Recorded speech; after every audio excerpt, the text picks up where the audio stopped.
उम्मीद करनी उसकी खैरियत से होसा और ठीक ठाक होसा। तुसें सारें की इस चीज़ ना इलम थे कि मैं कश्मीर आई सी, लेकिन जो ही अस इत्थे कश्मीर इंटर होए ते काफ़ी तबीयत बड़ी खराब हुई सी। मेरे हसबैंड की भी तबीयत काफ़ी खराब हुई सी ते नज़ला बुखार वगैरह, और इत्थे सर्दी भी बहुत ज़्यादा थी। हूँ काफ़ी बेहतर हुई ते फिर मैं सिस्टर के घर गई थी। उधर वापसी पर मैं सोचा चलो वीडियो बनाई छोड़ो,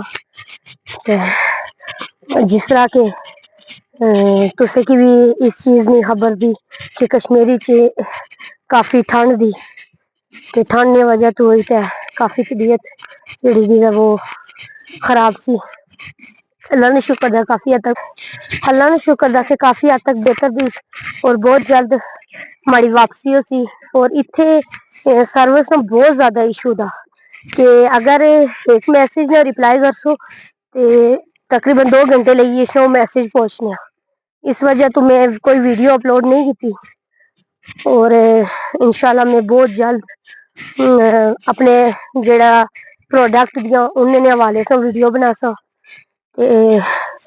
मैं इतने अच्छे तो बाद में इस चीज़ ना इलम होया कि लोग हमारे बारे क्या राय रखने, और उसी ज़्यादातर हमारे रिलेटिव दे कि वो इस चीज़ की बुरा मानने कि मैं फेसबुक पर वीडियो नहीं बनानी चाहिए और मैं नहीं करना चाहिए, मतलब कि ये काम नहीं करना चाहिए। मैं कि इस चीज़ से कोई फ़र्क नहीं पेना कि कोई हमारे बारे क्या सोचना क्या नहीं सोचना, क्योंकि वो बड़े ना आखंदा ना कि लो रहना किराया कोई नहीं देना लेकिन राह सारे दसे।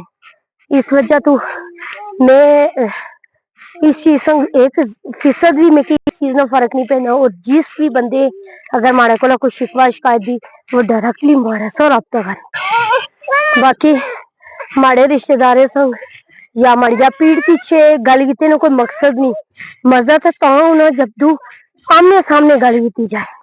तो जिसकी भी अगर कोई शिकवा शिकायत दी तो वो डायरेक्टली हमारे से रब्ता करे।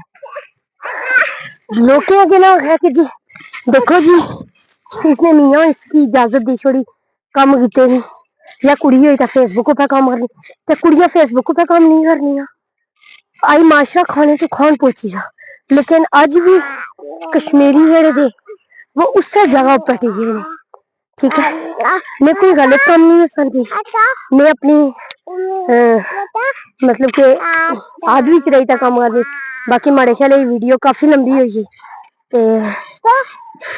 मैं इजाजत चाहनी उस क्योंकि तुरना बोलना माड़े ऐसा बहुत मुश्किल होना।